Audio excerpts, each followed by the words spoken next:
Isnan Sal.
Oke, sebelum masuk pelajaran saya akan absen dulu ya. Oke. Saudara ya. Ananda Abizar hadir. Aresia Alesa Hikam hadir. Ahmad Azmi Askar hadir. Aida Setia Indir Rawati hadir. Alika Naila Putri hadir. Anwar Sarif hadir. Asmi Nararia Fota hadir. Azra Akila kenapa? Lanjut. Dava Alifandra hadir. Dimas Adi hadir. Fadia Faihasati hadir. Faza Kuina hadir. Mirza Rehan hadir. Kaiza mana? Hadir. Hanan Faras hadir. Latisha Vega hadir. Lintang Sulaiman hadir. Lutfi Zaidan hadir. Nafia Najwa hadir. Rafi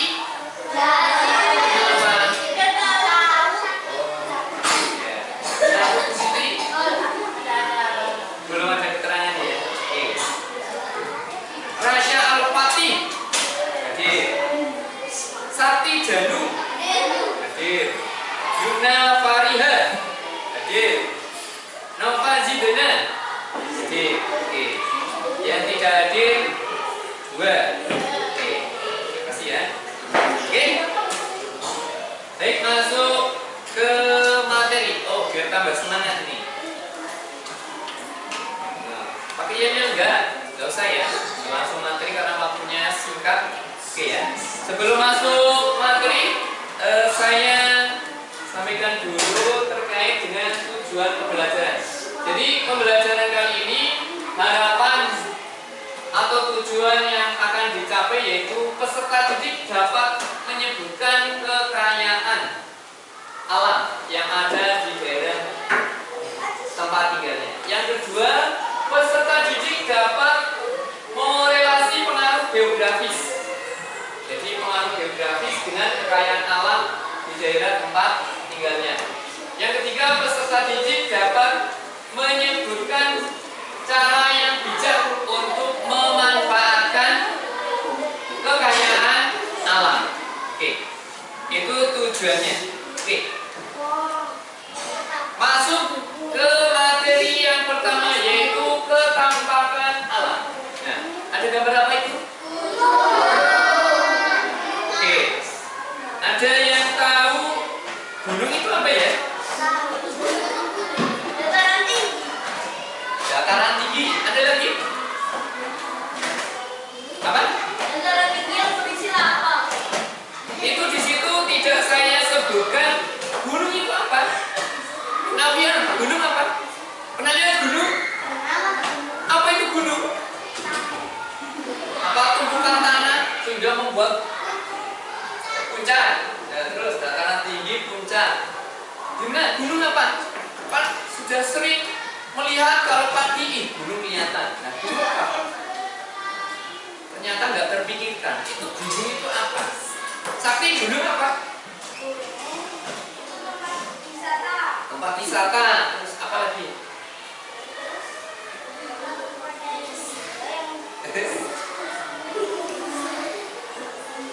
Nah, Aska, tahu gunung nggak? Pernah lihat gunung nggak? Nah ya. Rahasia. Oke, di dalam buku yaitu gunung adalah sebuah bentuk tanah yang menonjol. Tanahnya itu menonjol. Kalian jangan berpikir yang macam-macam. Itu gunung ya, bayangin gunung. Ya, jadi tanah yang menonjol di sekitar. sampai yang jadi tanah itu ada yang datar, ada yang menonjol. Nah, gunung itu adalah sebagian ada tanah yang menonjol. Nah, pemanfaatan gunung. Nih, daerah pegunungan dimanfaatkan sebagai lahan pertanian dan perhutanan. Kenapa kok di gunung itu subur-subur dengan pertanian atau perkebunan? Kenapa? Ayo. Kenapa? Azan. Kenapa di daerah gunung-gunung itu ternyata kalau ditanami lebih subur daripada daerah pesisir? Kenapa Sakti?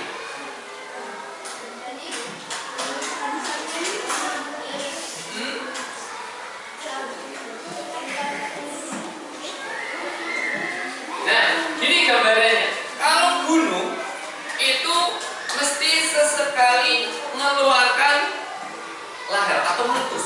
Jadi yang keluar itu abu panas. Nah, abu panas itu kalau lama kena tanah, lama-lama akan jadi tanahnya jadi subur. Ya, makanya di gunung-gunung kayak Magelang dekat yang daerah gunung itu subur. Ditanamin kubis bisa, ditanamin ketela bagus. Ya, sayur-sayuran itu malah yang bagus dari daerah pegunungan. Dan daerahnya kalau yang namanya gunung itu mesti dingin, beda sama yang daerah pesisir. Oke. Pemanfaatan yang lain yaitu sektor pariwisata untuk daerah wisata, rekreasi, olahraga. Olahraga itu ya mendaki gunung, olahraga termasuk olahraga. Biar kuat. Perekonomian dan usaha meningkatkan kesejahteraan masyarakat ya sekitar pegunungan. Oke, lanjut ya. Yang kedua, dataran rendah. Oke. Nah, sekarang dataran rendah. Tadi sudah pegunungan. Sekarang dataran rendah. Apa itu dataran rendah? Sering bilang kok, wah dataran rendah sana, daerah sana dataran rendah. Ada yang tahu dataran rendah apa itu? Tanah yang datar. Nah, apalagi? Apa? Naila? Jadi dataran rendah yaitu hamparan yang luas. Tanah yang ketinggiannya, ukurannya relatif rendah dari permukaan laut. Ya. Jadi relatif rendah dari permukaan laut. Oke. Itu namanya dataran rendah. Dataran rendah ini juga banyak manfaatnya. Untuk lahan pertanian. Misal daerah mana yang dataran rendah? Dataran rendah tempatnya Azra, mana Azra? Oh, enggak masuk. Daerah selatan. Tempatnya Latisa itu dataran rendah. Jadi tanah luas, roto, rata. Itu dataran rendah. Untuk pertanian, peternakan, makanya daerah kidul itu banyak peternakan ayam atau kandang ayam. Perikanan, perkebunan, perkantoran. Daerah selatan juga ada yang buat perkantoran. Ada pabrik ban. Dan perdagangan. Banyak pasar-pasar di daerah dataran.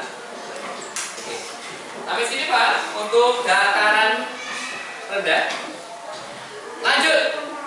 Pantai atau laut. Nah, sudah pernah ke pantai belum?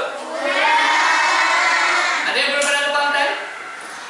Semuanya sudah ya? Nah, sekarang saya tanya, pantai itu apa?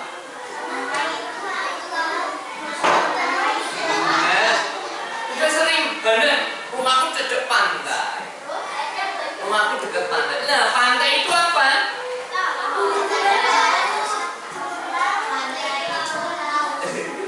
Ternyata pantai tidak tahu. Pantai apa? Dataran rendah. Ya. Pantai itu pertemuan antara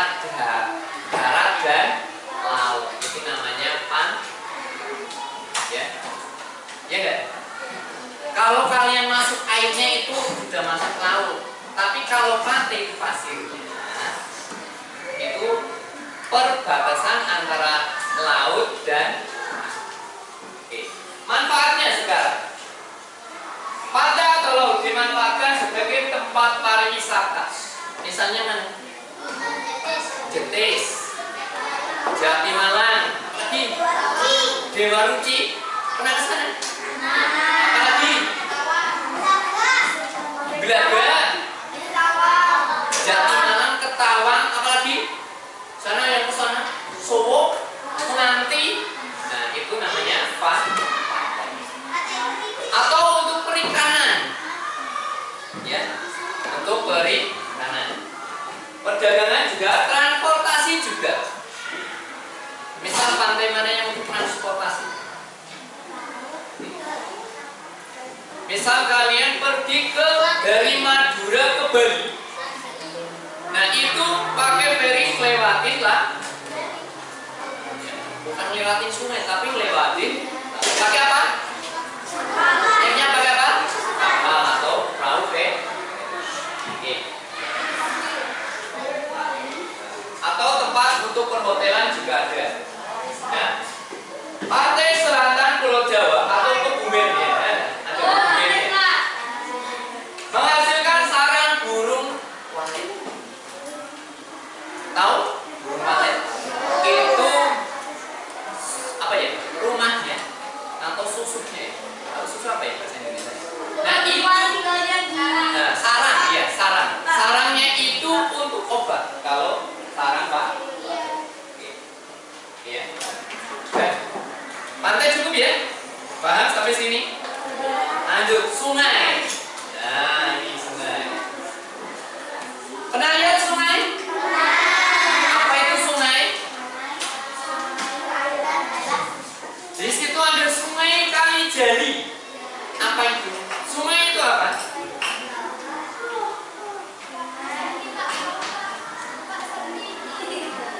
Sakti. Aliran air, ya betul, lumayan. Belum. Itu kalau di keran juga aliran air, itu bukan sungai.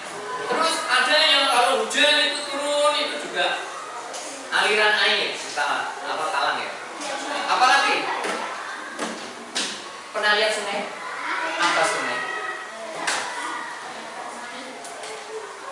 Itu ya. Ini yang rumahnya pinggir sungai. Sungai apa itu sungai?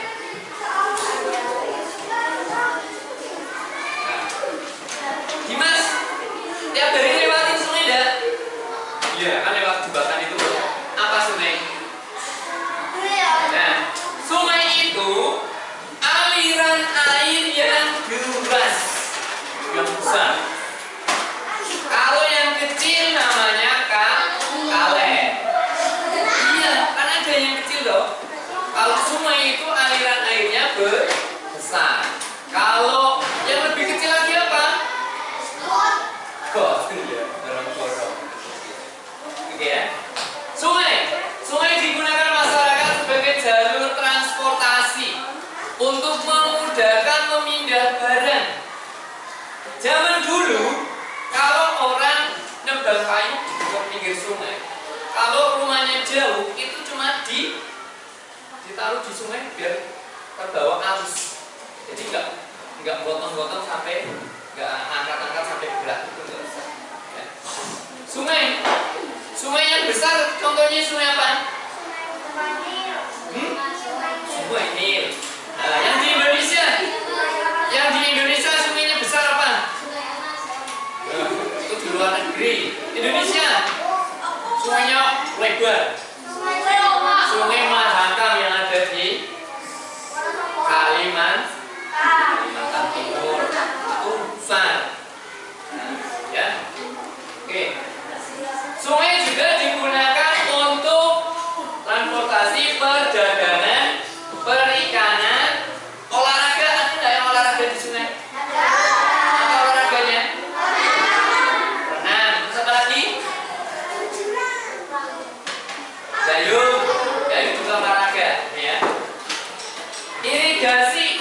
irigasi untuk perairan sawah. PLTA, pembangkit listrik tenaga air. Pemanfaatan sungai di Indonesia misal Sungai Kapuas, Kalimantan Barat sebagai alat transportasi. Nih, sungai-sungai besar ini. Sungai Musi, Sumatera Selatan. Ya. Oke, dan masih banyak lagi sungai-sungai yang besar untuk transportasi. Biasanya untuk melewati antar pulau biasanya. Itu sungai. Selanjutnya dana atau waduk. Pernah lihat danau? Pernah lihat waduk? Waduk itu apa? Danau dulu, danau. Danau, nah ini. Apa ini?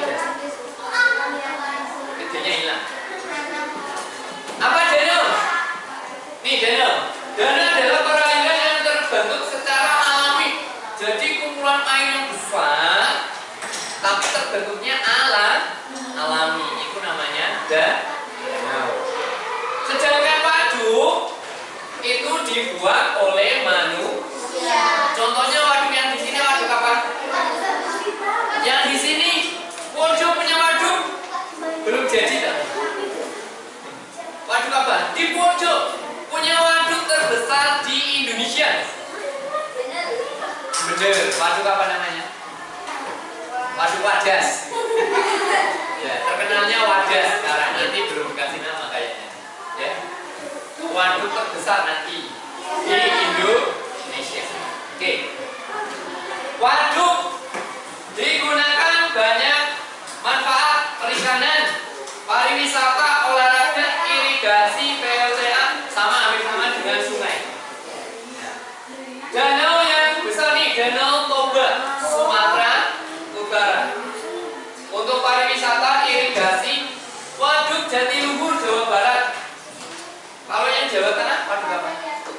Yang di Kebumen, pada Selintang itu maksudnya apa? Dia perbatasan Kebumen terus Wadas Selintang ya. Oke. Terus ada waduk yang kecil, yang di sini waduk Pejengkolan. Atau biasanya kalian kalau ke sana itu main ke Jembangan. Pernah main ke Jembangan? Nah, itu namanya waduk Pejengkolan. Oke. Oke, dan cukup materinya. Ada pertanyaan di sini? Tidak ada ya? Kalau tidak ada, ini sudah pas 6. Saya buat soal 6 nanti dibikin jawaban kelompok, ya. Oke, soalnya seperti ini. Ini sudah saya cetak. Satu baris, satu yang mengerjakan. Nanti satu lembar dikumpulkan pakai kertas. Ini bertiga loh. Ini mana itu nih? Kerjakan. Nih, diamati gambarnya. Dijawab di belakangnya aja kalau bisa ya. Kalau buku nggak apa-apa, pakai kertas boleh. Atau di belakangnya juga boleh. Oke. Ya, kelompok ya. Satu baris sudah tak bikin kelompok. Silakan yang kedua ya nggak apa-apa.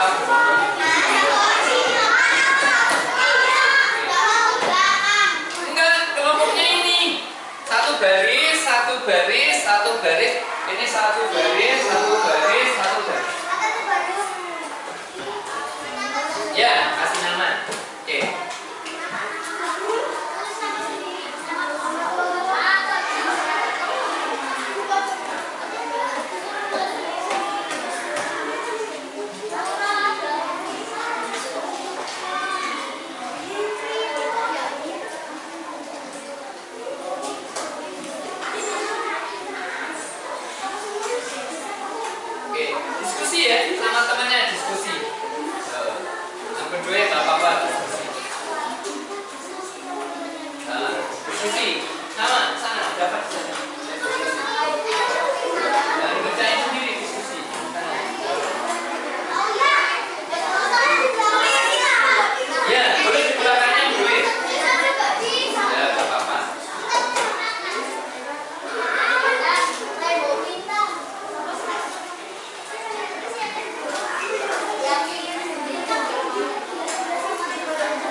singkat karena waktunya cuma 5 menit.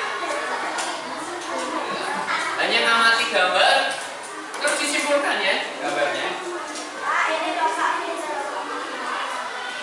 Ayo kerja, gabung sini.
Sudah selesai?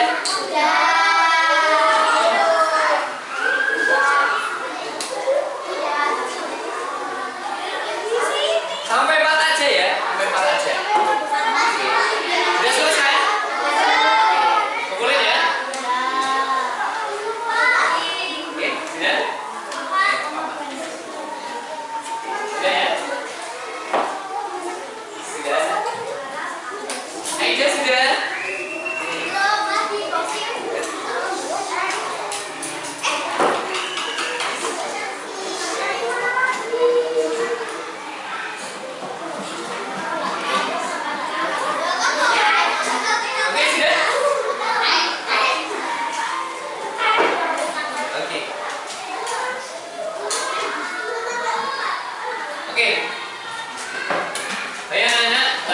Sudah kita belajar tentang ketampangan alam, ya.